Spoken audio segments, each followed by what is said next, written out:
네, 오늘 부처님의 당부 우리 공부할 건데요.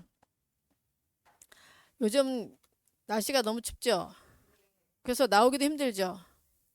여러분들 아침에 일어나서 절에 오기 싫은데 억지로 왔죠. 아니, 아니 마음은 억지로 아닌데 몸이 일어나기 싫어. 더 자고 싶은데 가야 되나 이 추운데 그러면서 막 몸은 고민하다가 그래도 마음이 그래도 가자. 그래도 오셨죠. 그걸 바로 누구라 하냐면은 승리자라 하는 거예요. 승리자. 여러분들은 그 번뇌로부터 지금 승리를 하신 거예요. 그런 의미에서 내 자신에게 큰 박수! 네. 우리가 매일매일 승리자로 살아야 됩니다. 음.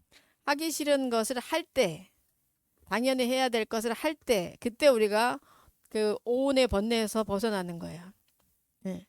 그렇지 않으면 하기 싫다고 해가지고 몸이 하기 싫다 그래서 계속 처져 있으면 이 오온의 번뇌에 구속돼 가지고 노예로 사는 거예요. 오온의 노예가 사는 거, 노예로 사는 거고, 내가 하기 싫어도, 해야 되는 걸 해야지.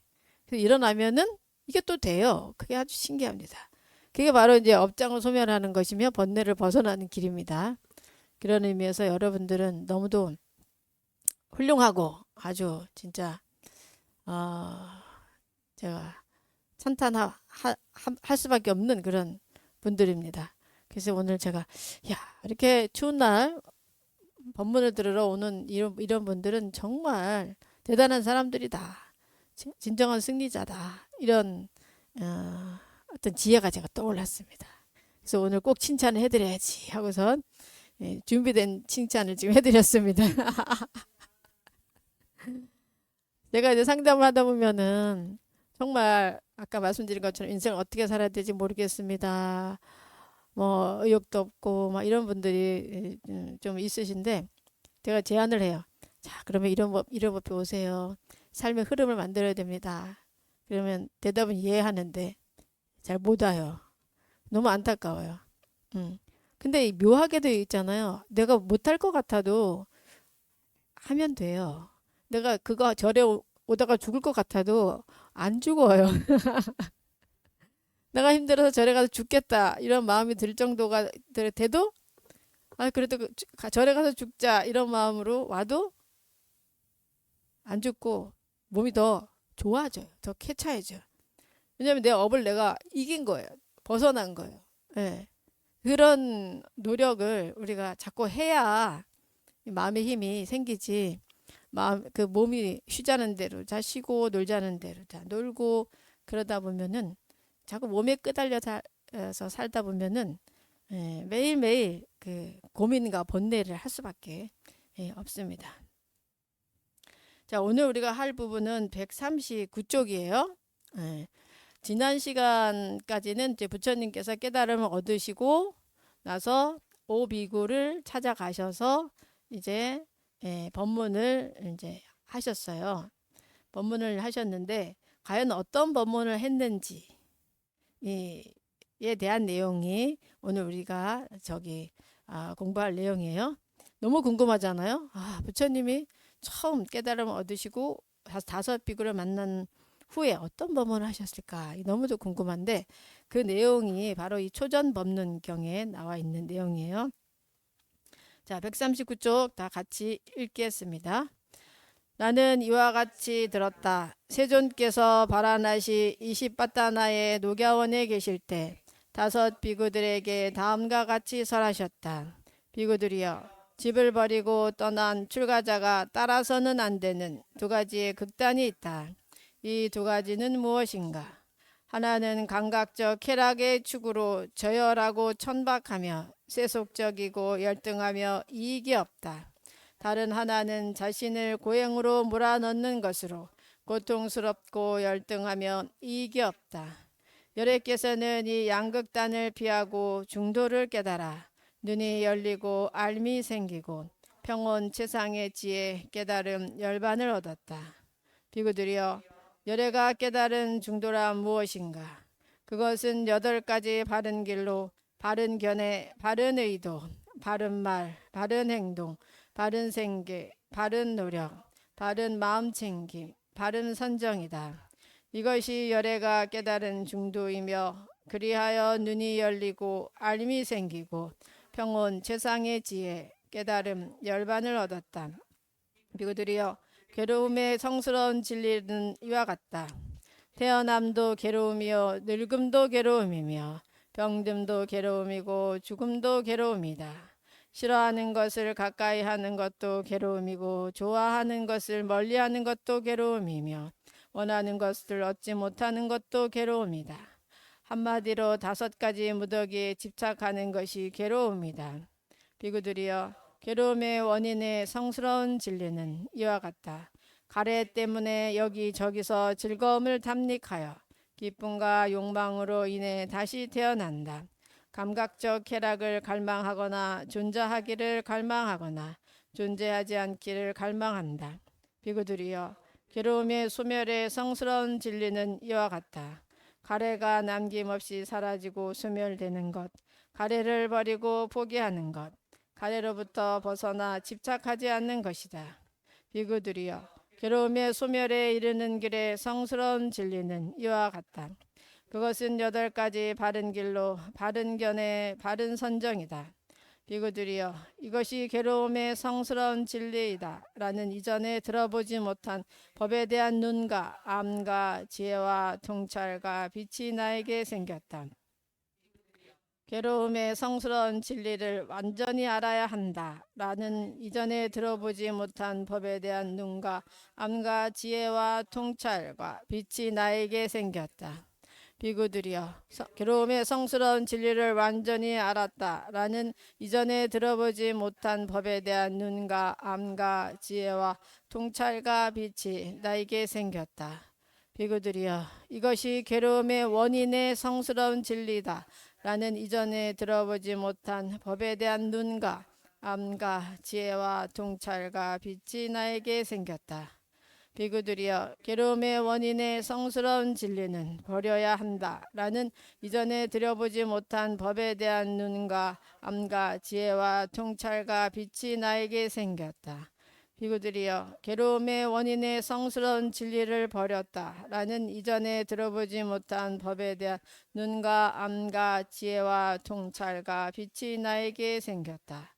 비구들이여 이것이 괴로움의 소멸의 성스러운 진리다 라는 이전에 들어보지 못한 법에 대한 눈과 암과 지혜와 통찰과 빛이 나에게 생겼다.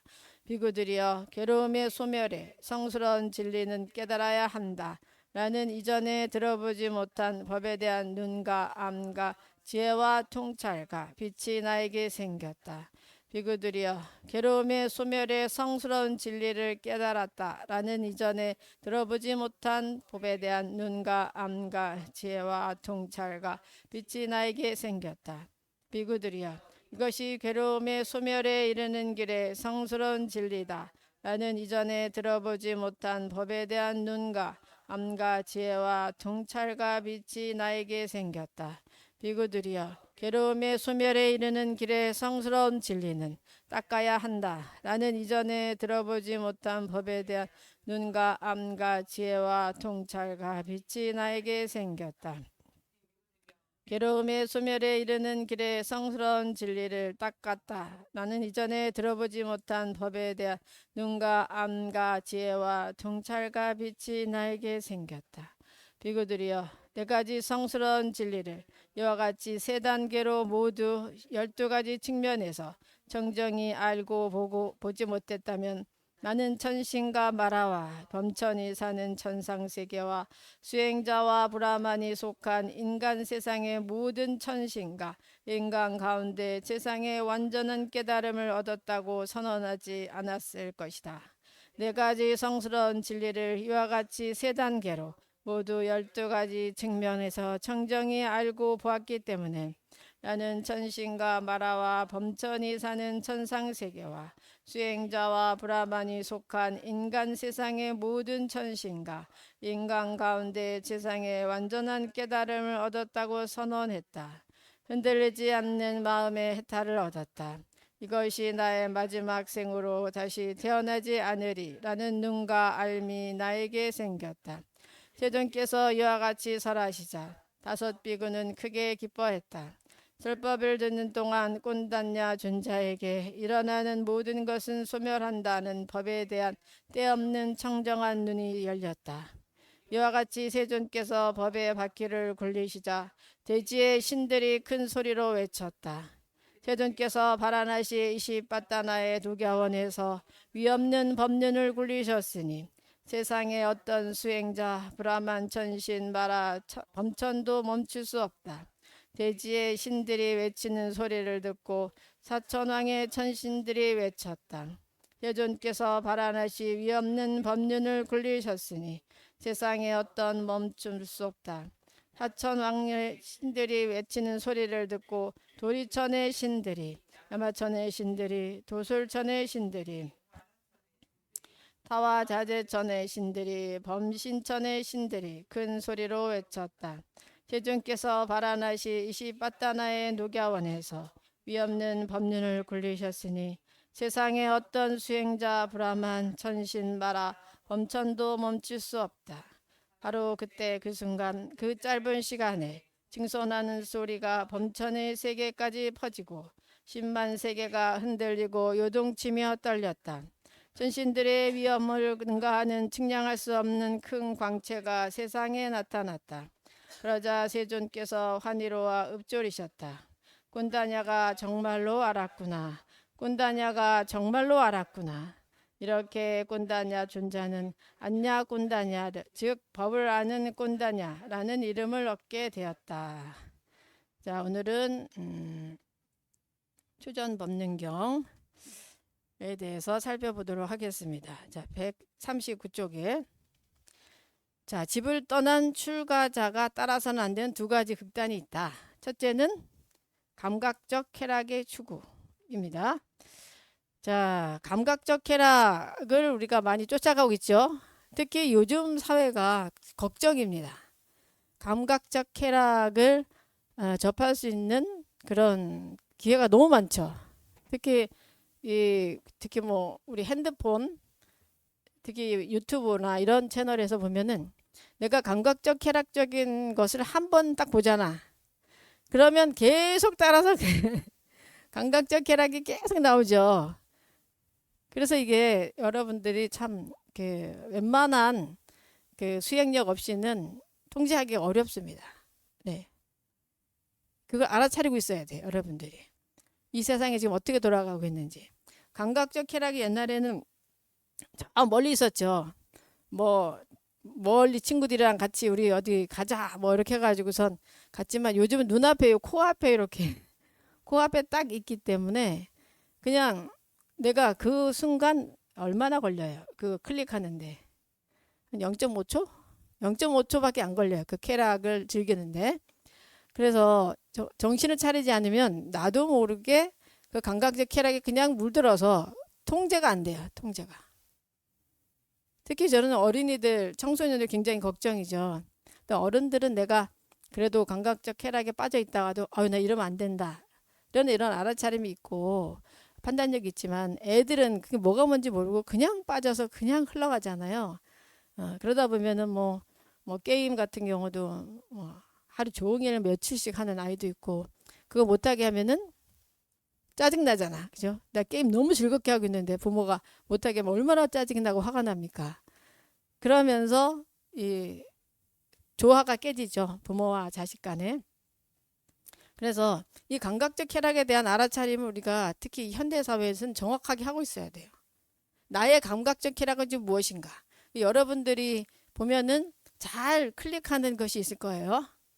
어떤 사람들은 뭐 애완견 뭐 이런 있을 때 거기 한번 빠지면 계속 안 되잖아요. 제가 한동안 감각적 쾌락에 빠진 적이 있습니다. 누구야? 우리 팬더. 우리 판다 누구죠? 아무튼 판다. 푸 아니 푸인데 하도 요즘 안 봐가지고 생각도 안 나요. 감각적 쾌락에서 뭐 떨어져가지고. 푸바오 맞아. 제가 푸바오를 우연히 한번 봤는데 너무 귀여운 거예요. 그래가지고 푸바오에 빠져가지고 내가 핸드폰을 뭐 법문을 이렇게 올리고 하다가 보면 꼭 푸바오가 나와 있어. 그럼 그럼 안 볼 수 없어. 아, 우리 푸바오가 오늘 잘했나? 그래서 또 보고 막 이러다 보니까 아유 푸바오만 보는데도 막한 30분씩 막 보는 거예요. 그래서 얘가 야 정신 차리자. 푸바오에서 벗어나야지. 그래서 걔가 중국 갔잖아요. 어, 중국 가고부터 푸바오 안녕. 나는 이제 너희를 더 이상은 볼 수 없다. 이제 그랬는데 근데 이와 같이 제가 이제 푸바오를 한번 귀여워가지고 한번 봤잖아요. 그다음 계속 올라오니까 이게 나의 감각적 쾌락이잖아요. 눈으로 보는 쾌락이지. 눈으로 보는 쾌락이 거기 한번 노출되니까 푸바오 계속 뜨니까 나의 이 쾌락에 내가 통제를 못하는 거죠. 그냥 무의식적으로 아 그래 푸바오 어떻게 됐지 또 보고 이렇게 되면서 하나만 요거 하나 요거 영상 요거 푸바오 하나만 봐야지. 그래도 이것도 보고 나면 그다음 또 그러면 아이고 나의 푸바오 또 이것도 봐야지 이렇게 되잖아요. 그래서 결국은 그 푸바오 아주 유명해져 가지고 막 용인에 거기 그 푸바오 있는데 에버랜드인가 거기 사람들이 막 줄 서가지고 새벽부터 줄 서고 이런 일이 생겼는데 이와 같이 내가 한번 그 쾌락에 빠지면은 이게 벗어나기가 어려운 거죠. 예. 그래서 나는 어떤 감각적 쾌락을 내가 지금 가지고 있는가가 스스로가 좀 알아야 됩니다. 예. 자기의 경향을 좀 알아야지. 알기만 해도 이건 50% 이게 통제력이 생겨요. 내가 푸바오를 너무 좋아하는구나. 여기 너무 빠지면 안 된다. 그래서 뭐 일주일에 한 번만 보자. 뭐 이렇게 스스로 예. 아무리 푸바오가 귀여워도 일주일에 한 번만 보자. 이렇게 스스로가 결심을 해야 돼요. 결심을 하면 그때부터는 그게 돼요. 결심을 안 하면 그냥 나도 모르게 그냥 하고 이제 끌려가게 되죠. 그래서 감각적 쾌락을 추구하다 보면은 우리가 우리 시간을 다 버릴 뿐만 아니라 그 쾌락에 빠져서 내 자신을 잃어버리는 경우가 종종 있게 돼요. 그래서 여기는 감각적 쾌락의 추구로 저열하고 천박하며 세속적이고 열등하며 이익이 없다. 다른 하나는 자신을 고행으로 몰아넣는 것이다. 자, 고행으로 몰아넣는 경우가 있어요. 뭐 그 인도에 지금도 가면은 그 안 씻고 있는 분들도 있어요. 안 씻고 머리도 안 감고 그래서 머리가 한번 그 태어나서 한 번도 깎지도 않고 빨지도 않는 그런 사람들 그렇게 고행하는 분들도 있고 여러 가지로 고행하는 분들이 있어요. 음식도 안 드시고. 그런데 이런 고행으로 이제 몰아 넣으면은 고통스럽고 열등하며 이익이 없다. 그래서 여러께서는 이 양극단을 피하고 중도를 깨달아 눈이 열리고 알미 열리고 평온 최상의 지혜 깨달음 열반을 얻었다. 그랬어요. 근데 중도가 중요한 거예요. 중도. 예. 삶 속에서 늘 중도를 우리가 생각을 해야지 됩니다. 열애가 깨달은 중도란 무엇인가? 그럼 중도란 무엇인가에 대한 내용이 8정도예요. 8정도. 그것은 8가지 바른 길로 바른 견해, 바른 의도, 바른 말, 바른 행동, 바른 생계, 바른 노력, 바른 마음챙김, 바른 선정이다. 이것이 열애가 깨달은 중도이며 그리하여 눈이 열리고 알림이 생기고 평온, 최상의 지혜, 깨달음, 열반을 얻었다. 이 8정도에 대한 내용을 하나하나 한다면은 시간이 많이 걸려요. 자세하게. 이거는 이제 나중에 또 뒤에 나오면은 하기로 하는데 일단 이 8정도에서 전체적으로 봤을 때는 바르다는 것이 과연 무엇인가를 생각해야 돼요. 바르다는 것은 너도 이렇고 나도 이런 것이어야 돼요. 예. 나만 이렇고 너는 이롭지 않다. 이러면 안 돼요. 그래서 적당히 해야 돼요. 적당하다는 것은 알맞아야 돼요. 어떤 상황에서 알맞은 말, 알맞은 이런 행동들을 해야 되겠죠. 뭐 예를 들면 우리가 불교를 좋아하잖아요. 불교를 사랑하잖아요. 그래서 이 세상에 불교만 최고다. 그러면 이게 지금 바른 거예요? 틀린 거예요? 바른 게 아니에요. 예. 우리한테는 불교가 최고지만 다른 사람한테는 기독교가 또 최고일 수 있는 거죠. 예. 그리고 이슬람교들한테는 이슬람교도가 최고죠. 그것은 어떠냐? 자기 인연에 따라서 또 달리 만나는 거고, 또 그쪽의 성인들 또한 지혜를 얻으신 분들이잖아요. 예. 지혜를 얻으신 분들이기 때문에 우리가 생각하기에는 불교가 최고지만 다른 사람들한테는 다른 종교가 최고일 수 있지. 이렇게 열린 그 마음으로 우리가 바라봐야 된다는 거죠. 아, 그래요? 그러면 기독교가 최고다. 그러면 그러세요? 그렇게 생각하시는군요. 저는 불교가 최고라고 생각합니다. 이렇게 하면 되지. 아니라고. 너 당신 정신이 있는 거야, 없는 거야? 불교가 최고야. 뭐냐 이렇게 한다. 그러면 우리가 바른 수행을 하는 사람들이 아닌 거예요. 그래서 바르다는 거에 대해서는 깊이 있게 또 우리가 이제 바라봐야 되는데, 일단은 좀 집착이 없어야 되고 극단적이면 안 되는 거예요. 어떤 상황이라도. 네. 상대가 그렇게 생각하는 게 나한테 무슨 의미가 있어요. 그죠? 그 사람은 그 사람 인생을 사는 거고, 그렇구나. 우리는 다 인연법이잖아요. 이 사람이 기독교 집안에 태어나서 기독교적인 사상으로 공부를 해왔어. 그럼 그 사람한테는 기독교가 최고야. 하지만 나는 불교적인 집안에서 자랐고 불교적인 좋은 것들을 다 배우고 했어. 그럼 나에게 불교가 최고야. 그러니까 어떤 이 연기법적인 상황에 대한 이해가 우리가 있어야 된다는 거예요. 이게 바르다는 거는. 그래, 이 사람은 기독교에 대해서 도움도 많이 받고 힘들 때 그렇게 했지. 그러니까 이 사람한테는 기독교가 최고인가 보다. 예. 그냥 이렇게 존중하는 거지. 그 상황, 조건과 그런 인연들을 우리가 존중을 하는 그런 지혜의 눈으로 바라봐야지 이것이 이제 바르다고 할 수가 있는 거거든요. 뭐 자세한 것은 우리가 나중에 하나씩 깊게 바라보면은 굉장히 깊은 내용이 이 팔정도예요. 이게 팔정도대로만 제대로만 한다면은 정말 깨달음에 이를 수가 있는 거죠. 오늘은 이제 사성제에 대해서 자세히 살펴볼 예정입니다. 비구들이여, 괴로움의 성스러운 진리는 이와 같다. 자, 사성제, 괴로움의 성스러운 진리는 사성제예요. 자, 괴로움에 대해서 설명했어요. 자, 태어남도 괴로움이고, 야, 태어날 때 괴롭습니까? 누가 괴로워요?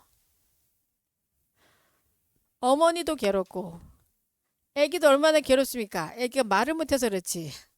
엄마의 그 자궁을 뚫고 나오려면 애가 얼마나 용을 써야지 나오잖아요. 그 나오자마자 얼마나 힘들었으면 소리 막 지르면서 울어. 태어날 때도 아주 괴로움이에요. 그 다음에 늙음도 괴로움이죠. 자, 늙음이 괴로움입니까? 네. 왜 괴로움이죠? 내 뜻대로 못하니까. 그죠? 늙으면 여러분들이 그렇잖아요. 80 노인한테 봉정암 설악산 봉정암 가면 좋다. 그래서 가시락 하면은 얼마나 힘드시겠어요? 못 가. 근데 마음 괴롭잖아. 아유, 내가 30대만 돼도 내가 날아갈 텐데. 예, 그죠? 하고 싶은 거 못해. 그러니까 괴로워. 늙어서. 병듦은 늘 괴롭죠. 감기만 걸려도 힘들어요. 막 아프고 열나고 그러면 정말 그 생활도 잘 안 될 정도로 힘들죠. 근데 죽음도 괴로움이죠. 예. 죽을 때 참 힘듭니다. 예, 죽을 때. 오죽하면 이런 말 있잖아. 아유, 죽겠네. 이런 말 하잖아요. 아유, 뭐 하다 이러다 죽겠다. 아니면 아파 죽겠다. 이러잖아. 너무 힘들어요. 죽을 때. 죽을 때도 힘들지만 죽음이라는 거에 대한 공포감에 의해서 괴롭죠. 내 죽으면 어떻게 될까? 얼마나 아플까? 뭐 이런 것들 때문에 괴로워요. 자, 그 다음에 싫어하는 것을 가까이 하는 것도 괴로움. 이건 이제 원증해고예요. 싫어하는 사람하고 같이 산다는 게 얼마나 힘듭니까? 네. 다 그런 경험이 있죠. 특히 저는 이제 봤을 때 그 부부 관계에서 결혼을 했는데 싫어하는 감정이 생겼을 때 그때가 제일 괴로운 것 같아요. 이 세상에 가장 괴로운 때가 그때 같아. 다른 데는 건 피할 수 있지만 내 남편을 내 아내를 내가 미워하게 됐다. 꼴도 보기 싫다. 그러면 그거 얼마나 괴롭겠어요. 피하지도 못하고. 그죠? 그래서 이제 이혼이라는 걸 선택을 하지만 그 속에서도 내가 그 괴로운 마음을 돌릴 수 있다면 얼마나 좋겠어요. 돌릴 수 있다면. 왜냐하면 그 괴로움이라는 게 결국은 내 속에서 나오는 거거든요. 내 속에서. 예. 내 속에서 나오는 거기 때문에 내가 내 마음을 바꾼다면은 상황이 바뀌어지는데 내가 내 마음을 못 바꾸면은 서로가 안 바꾸려고 아무런 바꾸려는 노력이 없다면은 헤어질 수밖에 없는 그런 상황이 되죠. 제가 이제 어떤 부부가 와서 이혼을 하겠다고 이제 마지막으로 스님한테 얘기 들어보고 이혼을 하겠다고. 그래서 얘기를 쭉 들어봤어요. 쭉 들어봤더니 그 남편이 참 최선을 다해 사는데 이 보살님은 불만이 아주 많으신 거예요. 그래서 제가 그러면 남편한테 고마운 게 없냐고. 그래서 이제 생각해 보니까 고마운 게 있다는 거예요. 뭐가 고맙냐? 그랬더니 뭐 이게 고맙다는 거예요. 그래서 아이고 그렇게 고마운 게 많네. 보살님 같은 사람 데리고 살기 좀 힘들었을 것 같은데요. 그러면서 제가 그 자비도랑 참법 기도를 시켰어요. 그러면 보살님 이혼하기 전에 요거 한번 기도하고 이혼하시라고. 그래서 이제 책을 주고 매일 기도를 하라고 했어요. 그러니까 보통은 기도를 안 하지만 고통이 막 이렇게 너무 심하니까 벗어나고 싶잖아요. 벗어나고 싶어서 이제 진짜 내가 이것만 기도만 하고 내가 이혼을 한다 막 결심을 하고 기도를 이제 매일 해서 기도 한 번도 안 하는 사람이었는데 억지로 이제 막 100일을 했어요. 하루에 한 권씩 해가지고 얼마나 힘들어. 10번을 해야 되니까. 그래 하고 나서 하는 말이 아이고 스님 제가 기도를 해보니까 다 제 잘못인 것 같아요.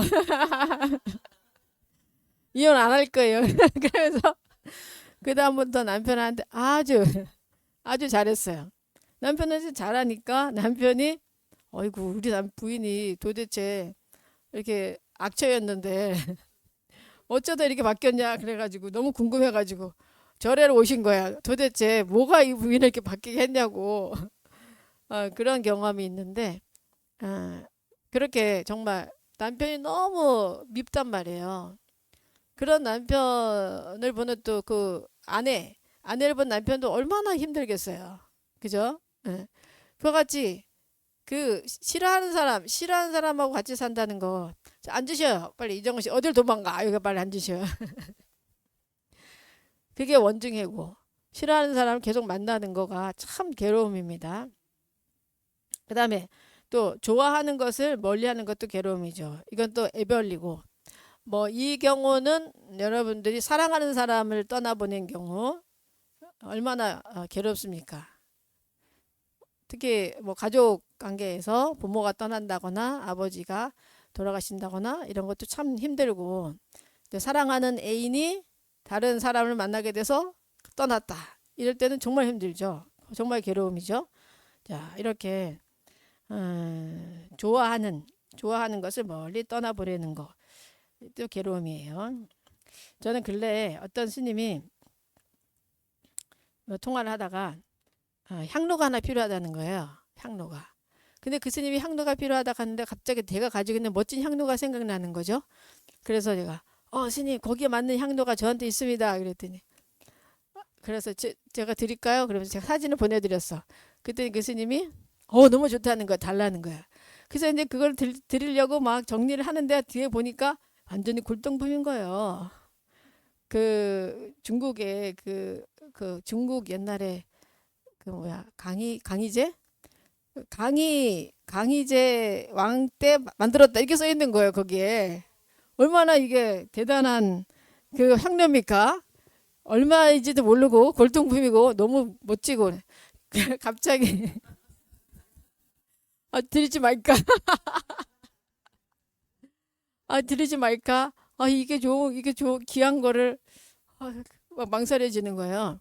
망설여지다가 이것처럼 내가 이 좋아하는 것을 멀리하는 이 고통에서 벗어나려면 이거를 빨리 드려야 되겠다. 그래서 이런 이 집착 있죠, 집착. 좋은 거에 대한 집착을 내가 내리는 수행을 해야 되겠다. 그래서 드린다 결정을 그렇게 했습니다. 네. 누가 나의 좋아하는 거 누가 뺏어가거나 그러면 그죠? 그러니까 막 고통이 몰려오잖아요. 아주 고통스럽지는 않았는데 좀 탐심이 제가 그 향료에 대한 탐심이 없는 줄 알았는데 탐심이 있더라고요.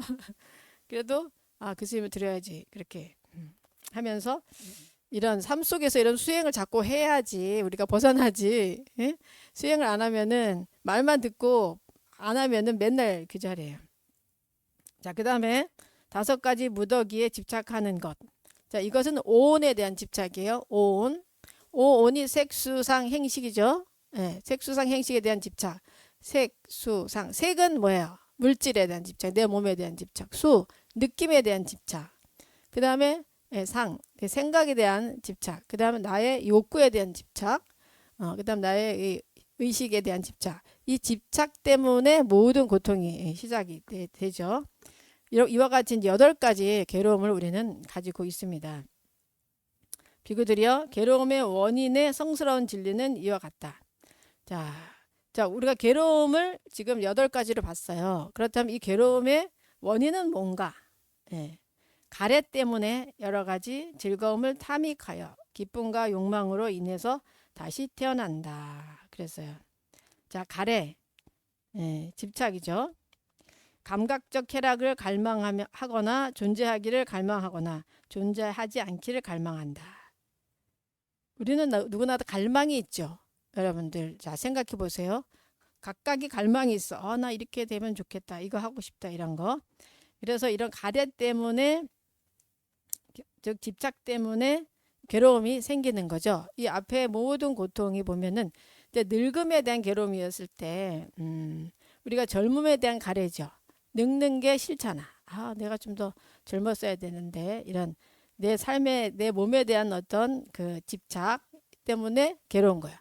집착을 하지 않고 그래 내가 지금 70살을 살았는데 내 몸이 움직이지 않고 이렇게 좀 허물어가는 거 당연하네. 당연하네. 그러면 아무런 고통이 없죠. 근데 내가 20대 때 말이야 한창이었는데 내가 명동거리를 휩쓸고 다녔는데 뭐 나만 보면 사람들이 다 좋아했는데 찬탄했는데 이 여기에 빠져 있으면 그죠? 과거에 대한 집착, 나의 젊음에 대한 집착을 모두 내려놓으면은 지금 현실이 괴로울 수밖에 없는 거죠. 네. 그래서 원인. 그래서 비구들이여 괴로움의 소멸의 성스러운 진리는 이와 같다. 자, 앞에는 이제 괴로움의 원인에 대한 성스러운 진리였고 지금은 소멸에 대한 성스러운 진리예요. 그러려면 어떻게 해야 되느냐? 가래가 남김없이 사라지고 소멸되는 것, 가래를 버리고 포기하는 것, 가래로부터 벗어나 집착하지 않는 것이다. 자, 그 다음에는 비구들이여 괴로움의 소멸에 이르는 이르는 길의 성스러운 진리는 이와 같다. 그것은 8가지 바른 길로 바른 견해 바른 선정이다. 자, 이렇게 이제 4가지로 사성제를 말씀을 하셨어요. 혹시 사성제를 처음 들어보시는 분 있어요? 사성제라는 거? 우리 한 분 계시고. 네. 다 들어보셨죠? 사성제란 말은 4가지 성스러운 진리라는 뜻인데 이것이 이 위에서 말한 고진멸도예요. 괴로움에 대한 진리, 또 그 원인에 대한 진리, 소멸에 대한 진리, 그 소멸로 가는 길에 대한 진리예요. 자, 그렇다면 이것을 어떻게 부처님은 깨달으셨냐면은 비구들이여 이것이 괴로움의 성스러운 진리다 라는 이전에 들어보지 못한 법에 대한 눈과 암과 지혜와 통찰과 빛이 나에게 생겼다 라고 하셨어요. 자, 처음에 그 괴로움에 대한 그 성스러운 진리를 보는 눈이 생겼다는 거예요. 일반적으로는 그냥 우리가 그냥 살아갈 뿐이지 이 괴로움에 대한 알아차림 별로 없는 거죠. 예. 그래서 이게 근데 괴로움을 왜 성스럽다 하는가?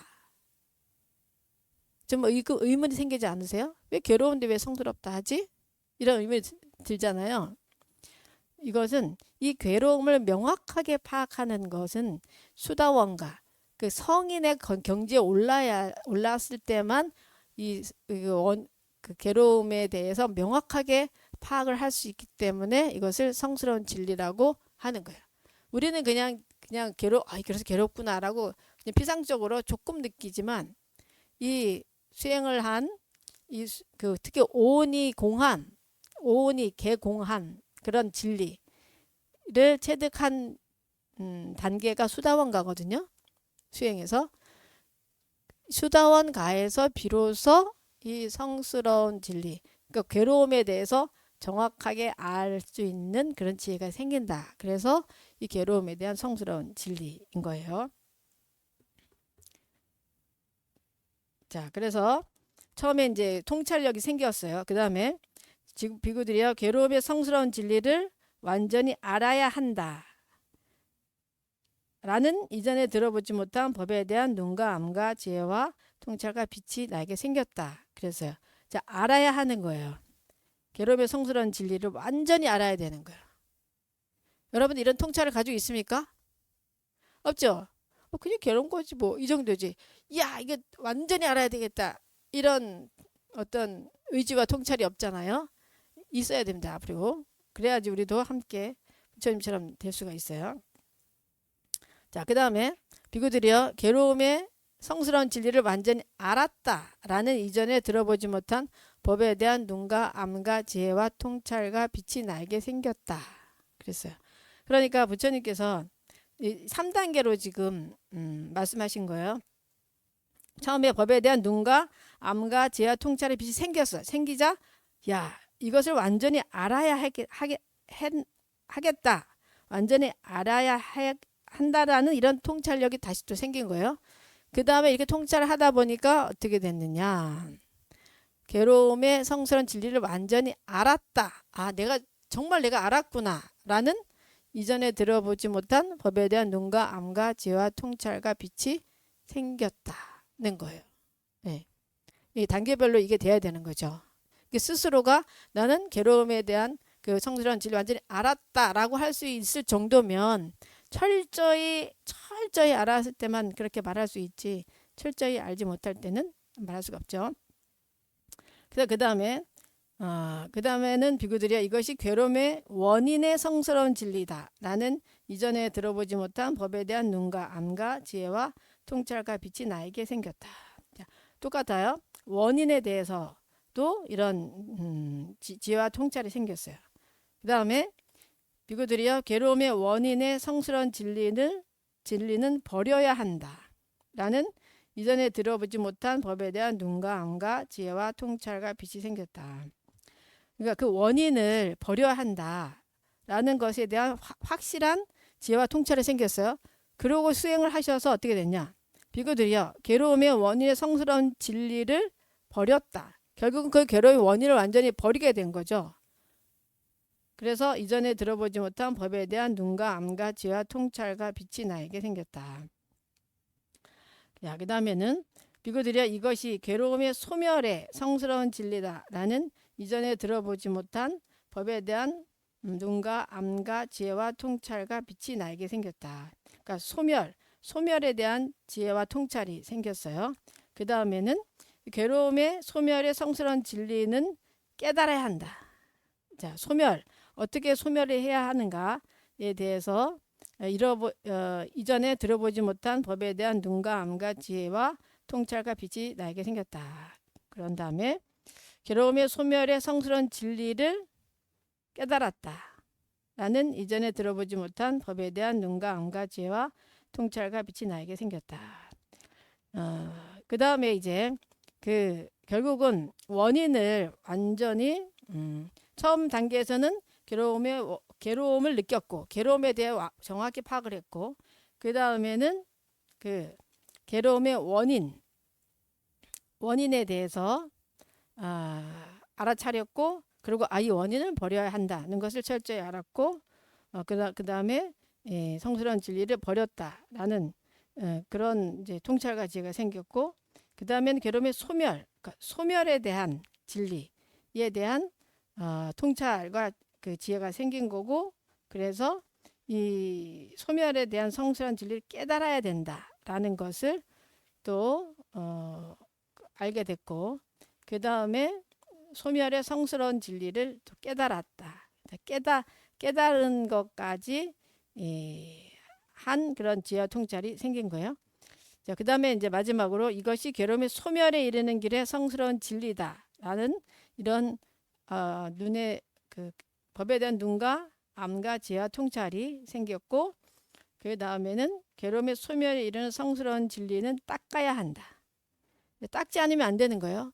닦아야 한다는 그런 지혜와 통찰이 생겼고, 자, 그 다음에는 괴로움의 소멸에 이르는 길에 성스러운 진리를 닦았다 라는 이런 지혜와 통찰이 생긴 거예요. 그러니까 결국은 이 팔정도를 그 괴로움 소멸에 이르는 성스러운 진리를 닦았기 때문에 또 부처님이 완전한 깨달음을 또 얻게 되신 거죠. 비구들이여 네 가지 성스러운 진리를 이와 같이 세 단계로 모두 12가지 측면에서 청정히 알고 보지 못했다면 그랬어요. 지금 고진멸도 네 가지잖아요. 네 가지에 대해서 세 단계로 다 살펴보셨잖아요. 그래서 4 곱하기 3은 얼마? 12. 그래서 12가지로 12가지 측면에서 청정히 알고 보셨기 때문에 나는 천신과 마라와 범천이 사는 천상세계와 수행자와 브라만이 속한 인간세계의 모든 천신과 인간 가운데 최상의 완전한 깨달음을 얻었다고 선언하지 않을 것이다. 12가지를 명확하게 보셨기 때문에 내가 완전한 깨달음을 얻었다라고 선언할 수 있었다는 거죠. 네 가지 성스러운 진리를 이와 같이 세 단계로 모두 12가지 측면에서 청정히 알고 보았기 때문에 나는 천신과 마라와 범천이 사는 천상세계와 수행자와 브라만이 속한 인간세계의 모든 천신과 인간 가운데 세상의 완전한 깨달음을 얻었다고 선언했다. 흔들리지 않는 마음의 해탈을 얻었다. 너무 부럽죠? 우리는 늘 흔들리는 꽃입니다. 네. 하지만 부처님께서 흔들리지 않는 마음의 해탈을 얻으셨어요. 이것이 나의 마지막 생으로 다시 태어나지 않으리 라는 눈과 암이 나에게 생겼다. 자, 결국 우리가 이게 태어나는 것은 다 우리의 마음의 흔적에 의해서 태어나는 거거든요. 좋아함, 싫어함이 있어서 이 세상에 이렇게 오게 되는 거예요. 결국은 좋아하고 싫어하는 것조차도 다 이 고통이죠. 그 고통을 알아차리고 고통의 원인을 보고 고통의 원인을 소멸하고 또 그 소멸로 가는 길을 완전히 닦으면은 완전한 마음의 해탈을 얻을 수가 있고 다음 생에 안 올 수 있어요. 근데 가끔 여러분들이 다음 생에 오고 싶지 않다고 말하는 사람들이 있잖아요. 불가능합니다. 관세음보살. 이걸 완전히 깨달지 않으면은 불가능합니다. 네. 아니 이렇게 하면 되지. 내가 다음 생에 안 오고 싶지만 그렇게 하지 말고 그게 안 돼. 여기까지 깊게 깨닫기는 좀 어렵지만 다음 생에는 좋은 사람들과 좋은 집안에 태어나서 정말 인품을 모두 갖추고 재와 재산까지 갖춘 이런 부모에 태어나서 공부를 내가 열심히 해서 이 세상에 큰 도움이 되는 사람이 돼야지. 이렇게 서원을 세우시면 되지. 그죠? 서원이 그렇게 세우면 되죠. 서원을 세운 만큼 가니까, 네. 그렇죠. 다음 생에 내가 안 오기 어려우니까 차라리 서원을 좀 바꾸세요. 근데 안 올 수 있을 만큼 이렇게 수행하시면 돼요. 네.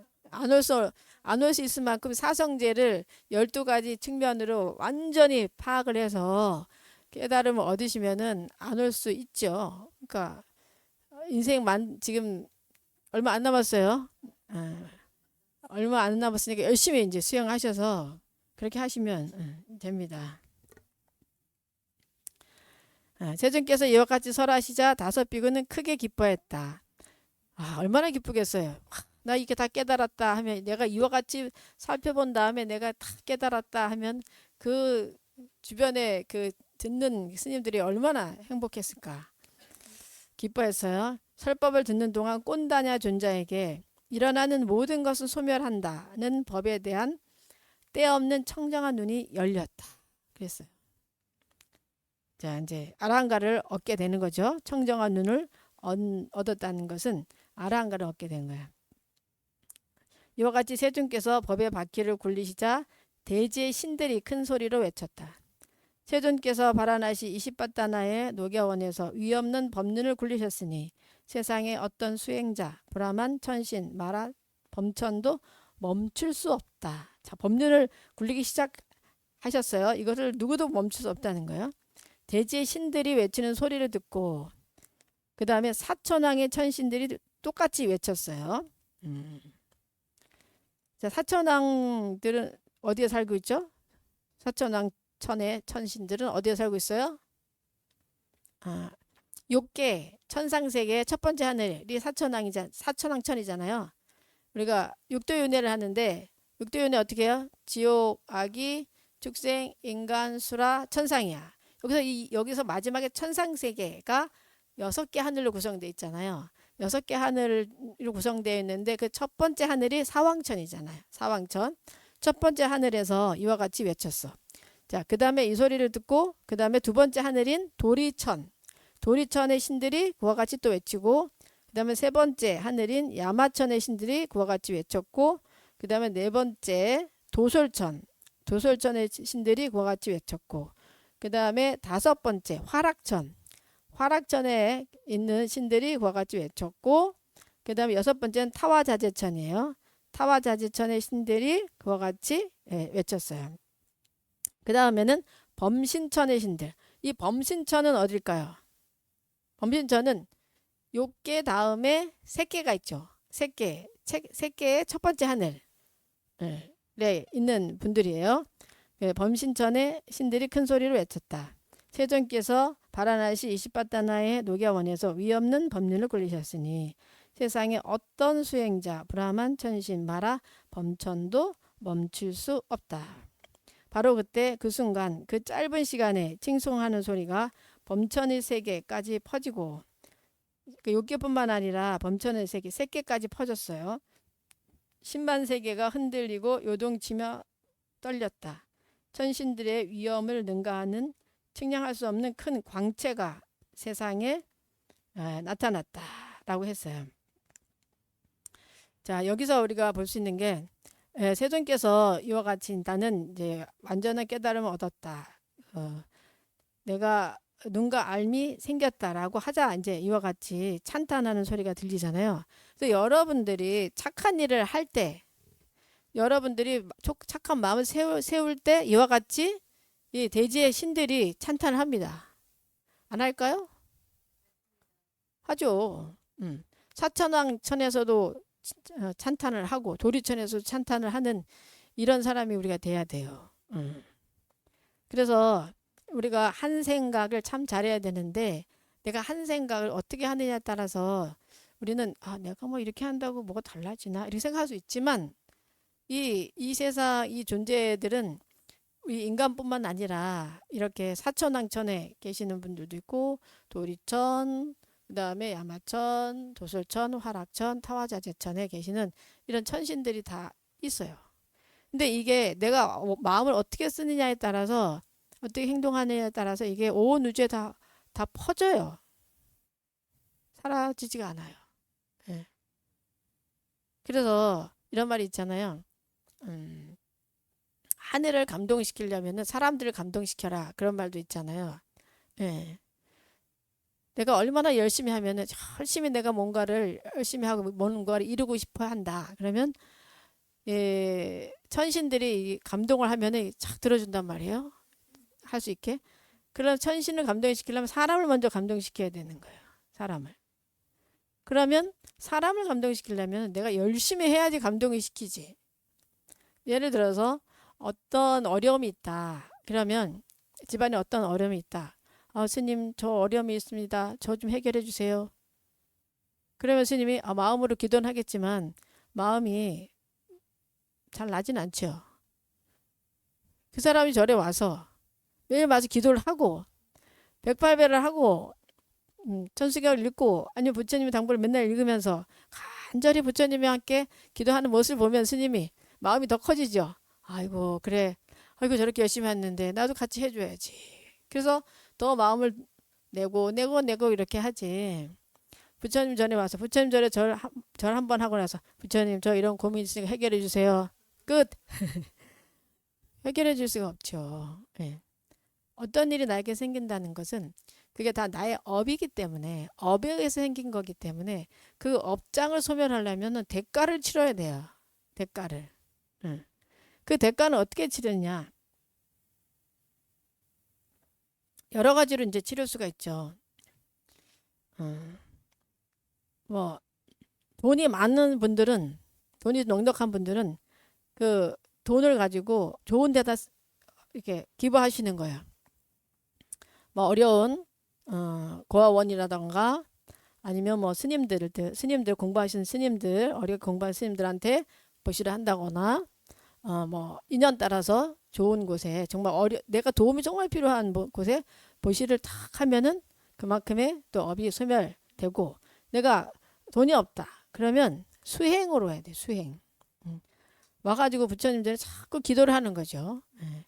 기도를 열심히 하면은 그 기도하기 싫잖아. 이 신기한 게요. 집안에 어떤 일이 생기고 어려운 일이 생기면은 절에도 가기 싫어요. 예. 절에도 가기 싫어. 그게 업이 막 발동을 하잖아요. 그러면 다 부정적인 것만 자꾸 하게 되지 긍정적인 쪽으로 이게 안 가. 아, 내가 살다가 이런 일 생겼는데 부처님이 왜 날 안 도와주시는 거야? 나 절에도 안 갈래? 이렇게 돼. 그것은 내 삶에 어떤 일이 생기는 것은 부처님이 생기라고 가서 생긴 게 아니라 내 업에 의해서 생긴 거예요. 예. 내가 지은 바가 있기 때문에 어리석은 행을 했던지 탐심을 많이 냈던지 진심을 많이 냈던지, 이 탐진치에 의해서 모든 것이 다 업이 만들어지는 거잖아요. 이 탐진치와 신고의 삼업이 같이 이렇게 움직이면서 업이 만들어지는데, 그 업이 나에게 올라왔을 때, 내 삶에 어떤 일이 생겼을 때, 아, 내가 절에 가서 그래도 한 배도 하겠는데 부처님이 안 도와주시지? 이렇게 아니라 내가 업이 나한테 올라왔다. 그러면 내가 이걸 어떻게 헤쳐나갈 것인가? 어떻게 하라겠지? 아, 부처님 전에 가서 기도하고 예경하고 하다 보면은 된다겠지. 그러면 매일매일 와야 돼. 집안에 어떤 어려움이 있으면 매일매일 와야 돼요. 가능한. 그래서 내가 예경을 하고 나의 올라오는 욕심과 성냄, 짜증나는 마음 이런 것들을 자꾸 내려놓는 이 연습을 해야 그 업이 닦이는 거예요. 특히 이제 큰일이 생겼을 때는 그 참회 기도를 하는 게 좋아요. 자비도량 참법이나 아미다 참법 그 기도를 하면은, 이거는 내 업을 소멸하는 기도거든요. 업장을. 그래서 훨씬 좀 빨리 극복을 할 수가 있죠. 근데 그와 같이 어떤 집안에 일이 생겼든 내 개인적으로 어떤 화가 나는 일이라던가 힘든 일이 생겼다 그러면 그냥 거기에 몰입되지 말고 그 업이 나를 지금 잡아먹고 있는 거예요. 업이. 내가 왜냐면 그게 좋은 행을 많이 안 했기 때문에 지금 이 시점에 나를 잡아먹고 있는 거예요. 나를 망치고 있는 거지. 결국 내가 나를 망치고 있는 거죠. 그렇다면 얼른 내가 정신을 바짝 차리고, 이 내가 업을 지은 나이지만 내 속에는 청정한 부처님의 성품이 있어. 난 그것을 찾을래 하고 화가 나더라도 화를 내지 말고, 막 속상하더라도 너무 속상한 데 빠지지 말고, 나는 나의 청정한 마음, 청정한 지혜를 찾으러 절에 간다. 절에 가서 내가 경전을 읽고 명상을 하고, 응? 또 봉사를 하고 이렇게 해야지. 이렇게 우리가 마음 세팅을 그렇게 하셔야 돼요. 그렇게 하는 사람 치고 안 되는 사람은 제가 본 적이 없어요. 다 성공해요. 응. 또 그렇게 열심히 하잖아요. 열심히 또 하면은 그 모습을 보고 주변 사람들이 다 또 같이 함께 마음을 모아요. 아, 저 사람은 이런 어려운 일이 있대요. 잘 극복됐으면 좋겠어요. 말 한마디만 해도 그 사람은 그게 그 에너지를 받아가지고 그것을 헤쳐나갈 수 있는 그 복력이 생기는 거죠. 그러니까 청정하게 수행하는 사람을 보면 사람들이 다 마음이 평화로워지잖아요. 실제로 기도하는 사람은 지금 마음이 막 지옥 같아. 이걸로 벗어나고 싶어. 부처님한테 절하면서 하기 싫은 108배 하면서 하기 싫지만 그래도 어떻게 극복하기 위해서 내가 해야지 하고선 막 속에서 막 정말 전쟁터를 겪으면서 하는 거죠. 막 힘들어 죽겠는 마음으로 하는데 그거를 보는 다른 사람들은 그게 너무 평화로워 보이고 너무 아름다워 보이죠. 저 사람 저렇게 기도를 열심히 하는구나. 너무 훌륭하다. 나도 기도를 해야지. 이런 마음을 먹게 되잖아요. 그러니까 그런 마음을 먹게 하는 것 자체가 아주 큰 공덕을 짓는 거예요. 네. 그럼 그 사람들이 저 사람 저렇게 기도를 열심히 하니 정말 저분의 소원이 잘 이루어지면 좋겠어요. 라고 같이 바늘을 작게 모아주잖아요. 그러니까 사람들을 감동시켜야 돼요. 왜냐? 이 사람들은요, 각각이 다 부처의 성품을 가지고 있기 때문에 그 부처의 성품의 에너지가 나옵니다. 아주 간절한 사람 보면 간절하게 기도하는 사람들, 진짜 힘든 가운데서 열심히 하는 사람 보면은 저 사람 정말 잘 됐으면 좋겠어 하는 그 마음자리가 바로 부처님의 성품이에요. 부처님의 그 힘이 나오는 거예요. 그래서 모든 사람들이 이렇게 축원해 주는 사람 치고 안 되는 사람이 없어요. 다만 그 사람이 그것을 포기하느냐 포기하지 않느냐의 문제야. 좀 하다가 사람들이 다들 그분 정말 잘 됐으면 좋겠어 하는데 좀 하다가 너무 지쳤어. 힘들어서 난 더 이상 못하겠다. 결과도 안 나오고. 이렇게 하면 사람들이 또 그 모습 못 보니까 뭐 다 됐나 봐요. 그냥 그리고 눈앞에 사라지면 이제 마음도 사라지는 거예요. 그래서 같이 축원을 못 해주게 되는 거죠. 그래서 여러분들이 살다가 어려운 일이 생기면 내가 이 어려움을 극복하기 위해서 나는 하늘을 감동시키리라. 이런 각오를 하셔야 돼. 하늘을 감동시키리라. 근데 하늘을 감동시키려면은 일단 사람을 감동시켜야 돼. 네. 그럼 여기서처럼 이렇게 사천왕천의 신들, 그 다음에 도리천의 신들, 예. 그 다음에 야마천의 신들, 도솔천의 신들, 모든 신들이 다 찬탄을 하는 거지. 이게 너무 어려운 일이기 때문에 찬탄하는 거지. 쉬운 일이면 찬탄을 하지 않습니다. 뭐 쉬운 거 하는데 누가 찬탄하게 밥 먹는 거 쉽죠? 물론 아프면 밥 먹는 것도 어렵지만 밥 먹는다고 누가 찬탄해줘요? 밥 먹는 거 쉬운 일이잖아요. 하지만 내가 업을 극복한다는 건 아주 힘든 일이에요. 정말 힘든 일이야. 경험으로 보면은 목숨을 내놔야지만 돼요. 내가 죽더라도 나는 이걸 한다. 이런 각오로 하셔야 돼. 근데 내가 목숨을 내놓고 하면은요, 그건 돼요. 묘하게도 그게 돼요. 난 죽었다. 난 어떻게 하든지 이거 하다가 죽더라도 나는 한다. 이런 마음으로 하면은 이루어져요. 그게 바로 나를 버리는 그 수행이기 때문에 그런 거거든요. 나를 버리는 수행을 하셔야 돼. 아무튼 그래서 우리가 이 부처님의 이 깨달음을 얻은 이 경지에 대해서 모든 신들이 찬탄하는 이 모습을 보면서 부처님이니까 그렇겠지가 아니라 나도 신들이 찬탄하는 이런 천신들이 찬탄하는 사람이 돼야 되겠다. 이제 찬탄이라는 것은 내가 정말 어려움을 극복을 할 때 찬탄을 하는 거지. 그 어렵지 않은 상태에서 있는 것을 찬탄하지는 않아요. 그래서 이 천신들을 우리가 천신들을 감동시키는, 내가 어려운 과정에서도 누군가를 돕는 이런 마음들, 또 이런 내가 어려운 상황을 처하더라도 포기하지 않고 내 삶을 아름답게 만들기 위해서 더 노력하는 모습들, 이런 모습을 보일 때 이 천신들이 찬탄을 하게 되는 겁니다. 자, 그러자 세존께서 환희로워 읊조리셨다. 꼰다냐가 정말로 알았구나. 꼰다냐가 정말로 알았구냐. 이렇게 꼰다냐 존자는 안냐 꼰다냐, 즉 법을 아는 꼰다냐라는 이름을 얻게 되었다라고 했어요. 자, 천신들이 이제 찬탄을 하는 것이 뭐 부처님한테는 그렇게 크게 중요한 일은 아닌 거예요. 다시 현실로 돌아와서 그 제자가 청정한 눈을 얻었잖아요. 아라한가를 얻게 되는 이런 모습을 보면서 이렇게 법을 아는 꼰다냐라고, 정말 꼰다냐가 정말로 알았구나라고 이렇게 찬탄을 해주신 거예요. 자, 이렇게 해서 우리 초전법륜경 오늘 이렇게 마치게 됐습니다. 오늘의 이제 핵심 내용은 그 사성제에 대해서 명확히 우리가 알아야 된다. 첫 번째 이제 괴로움에 대한 성스러운 진리. 내가 어떤 괴로움을 가지고 있는가를 여러분들이 정확히 파악을 하셔야 되고, 그 다음에 그 괴로움의 원인, 그 원인은 대부분이 가래, 집착이구나. 그리고 이것을 나도 소멸을 해야 되겠다. 그리고 이 소멸로 가는 길은 팔정도다. 라는 이런 확실한 어떤 이 수행의 체계를 여러분들이 이제 가지셔야 되는데, 처음에 이 괴로움에 대한 진리를 내가 모른다면은 그 다음까지 가지가 잘 않아요. 내가 무엇에 괴로워하고 있는구나.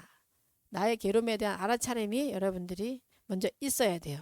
이 괴로움이 아까 8가지가 괴로움이 있었는데, 이 8가지 중에서 내가 무엇에 지금 집착되어 있는지, 어떤 괴로움에 집착되어 있는지를 스스로가 점검을 하시고, 그 다음에 그 원인을 한번 잘 들여다 보시고, 그 다음에 이 원인을 나도 없애야 되겠다. 그러면 팔정도대로 잘 살아야 되겠다. 라는 이런 이제 각오를 여러분들이 하시고, 그리고 이제 삶 속에서 우리가 어려운 일이 있을 때, 포기하지 말고, 예, 너무 내가 수행할 수 있는 좋은 기회다. 예, 기회다 생각하시고 그 어려움을 어떻게 극복할 것인가, 어떻게 지혜롭게 극복할 것인가 자꾸 연구를 하셔야 돼요. 연구. 한탄하면은 답이 없어요. 한탄만 하기 위해서는 답이 없으니까 이 원인이 뭐지? 이런 일이 생기는 원인이 뭐지? 늘 살피고, 그렇다면 내가 이 원인을 없애기 위해서 정말 수행 정진을 열심히 하고 봉사도 열심히 하고 보시도 열심히 하고 이래야 되겠다라고 스스로가 방법을 찾아서 그 길로 가셔야지 여러분의 그 어려움이 조금이라도 극복이 되지, 그냥 그 자리에 가만히 있어서 한탄만 하고 있으면은 극복이 되지가 않고 매일 그냥 그런 마음 상태로, 힘든 마음 상태로 살 수밖에 없어요. 네. 이게 이제 확연한 진리이기 때문에 하고 안 하고는, 그런데 누구 선택이에요? 네. 여러분들의 선택일 뿐이고, 인생을 살아가는 것도 여러분 인생은 여러분들이 살아가는 거지 누가 대신 살아줄 수가 없는 거예요.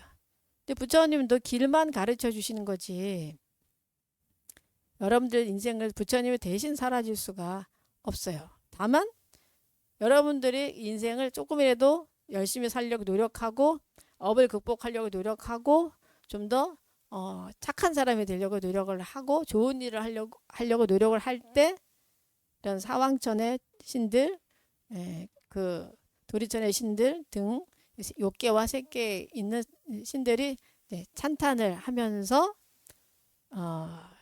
정말 생각지도 못했던 좋은 일들이 여러분들 앞에 펼쳐질 겁니다.